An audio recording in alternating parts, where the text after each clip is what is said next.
Today is something I consider to be a bit of a milestone in watchmaking history.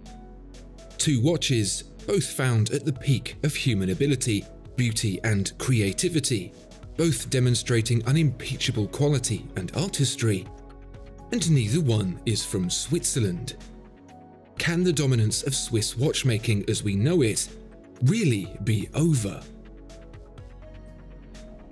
Looking to buy, sell or exchange a premium watch?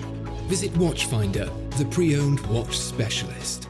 A big thank you to every single person who watches and enjoys these videos. It really means a huge amount to us, and to me personally. Your subscription would be hugely appreciated. It helps more than you can know. Thank you. If you'd asked me 10 years ago to pick out two watchmakers to demonstrate the peak of watchmaking to an uninitiated bystander, I would have looked to neither Germany nor Japan. Fair or not, the Swiss have dominated this field for centuries, cornering the market and creating a monopoly for fine handcrafted timepieces. But things have changed. The world has grown smaller, communities around the world have come together, and now we can celebrate the diversity of human achievement in a broader sense than ever before. For me, that makes the comparison of the Lange Söhne Saxonia Thin and the Credor Mokume Gane GBBY 986 all the more special. Here are two watches that quite simply tell the time. No fuss, no complication, not even a second's hand, and yet they can both, despite their apparent simplicity, comfortably represent the peak of what's achievable in the artistry of watchmaking. For many of you, our Lange Söhne may be familiar, but still to the world at large, this German watchmaker, founded in 1845, is pretty much unheard of. It makes, per year, around a tenth of the likes of Patek Philippe, quietly funding an ability to wow the few lucky souls able to afford one, then blowing it all on marketing. Across the other side of the world, it's a similar story. Seiko you've heard of for certain, a conglomerate that not only produces watches in their billions, but is one of the largest suppliers of precision technology in the world. And it's here, by some enormous surprise, that we find Credor. Credor is to Seiko what its Formula One team is to Mercedes-Benz.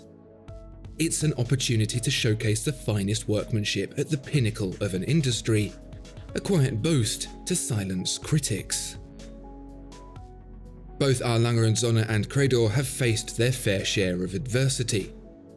Whilst the German watchmaker suffered through the ravages of the Cold War, Credor battled to show that its parent company, responsible for wiping out half of Switzerland's watchmaking industry, was capable of more than the manufacture of cheap quartz watches.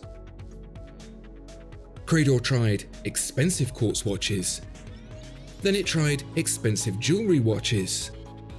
In 1993, it tried ultra-thin mechanical watches, followed by a hybrid quartz mechanical watch known as Spring Drive. In 2006, the Credor Spring Drive Sonnerie, the brand's first high complication, demonstrated a further attempt to convince the world that Seiko could make luxury too. But never mind what we think these watches will be like. What are they actually like? For the asking prices, the Saxonia Thin at just under £14,000 and the Credor at another £10,000 and then some, these watches mean serious business, whether they're Swiss or not. With our Lange Söhne's production numbers in the few thousands, and this Credor limited to just 35 pieces, we know these watches won't even put a dent in the armour of the Swiss. But this is an industry built on pride and ability first. Can these outsiders put a dent in that instead? Like the Battle of Thermopylae, if a battle can't be won by numbers, it must be fought a different way. For the Saxonia Thin and Mokume Gane, its weaponry is perfection. Pared back to just the basics, there's nothing to distract from the skills of the people bringing these watches to life. For our Lange Söhne, That starts with a solid silver dial contrasted with rose gold hands and markers, housed in a 40mm, 5.9mm thick rose gold case. An unimpressive specification on paper perhaps, but a marvel to appreciate with the time and consideration to do so. The impression the Saxonia Thin gives, despite its understated appearance, is one of a production considered at a different scale. I don't mean that in reference to quantity, although the production numbers will be minimal, more as an observation of the way it's built. The Saxonia Thin feels like a piece of monolithic architecture crafted by tiny people, rather than the other way around. Nowhere is this more apparent than with the caliber L09 3.1, which, despite being just 2.9mm thick, packs in 3 days of power reserve. Yet, although it is indeed very thin, its smallest components easily mistaken for an eye floater, there seems to be no factor of magnification high enough to diminish its quality. No matter how many times this watch is given the zoom enhanced treatment, it delivers with detail and precision. Never mind best enjoyed chilled, the Saxonia Thin is best enjoyed under a microscope. Peer at the screwed gold chatons, a traditional carryover from pocket watch production seldom seen anymore, that allows fine-tuning of the jewel bearing seating. Or the hand-engraved balance cock, the signature of the hands that made it. Or the razor-sharp, liquid gloss polishing applied to the bevel bordering the striped German silver 3/4 plate. The Mona Lisa is a masterpiece that surprises in its diminutiveness. This, by comparison, makes Da Vinci's work look like a bus station billboard. It's a tough act to follow, and so Credor is pulling no punches for this 45th anniversary piece. Silver dial. Try gold instead.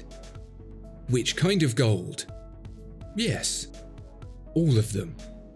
The Credor Mokume Gane is so called because of this wood-like pattern to the dial, each one created by hand and unique to the watch.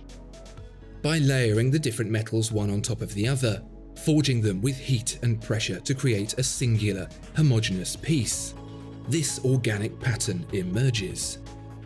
If you've heard of Damascus steel, the art of Mokume Gane is like that, but with gold. The 37mm 7.4mm thick case can't quite boast the same paper-thin slenderness of the Lange Söhne, but what it lacks in two-dimensionality, it earns back in the caliber 6890. A relative of the caliber 6870 first seen in 1993's ultra-thin Credor, it's actually a little less than 2mm in thickness, besting the L09 3.1, although losing out on power reserve at 37 hours. Here, it's been given the full attention of the watchmakers at Seiko's brand new Shizuku-ishi watch studio. It's not the war, but it's certainly a victory of sorts for both Lange Söhne and Credor that these two watches can even be here together today.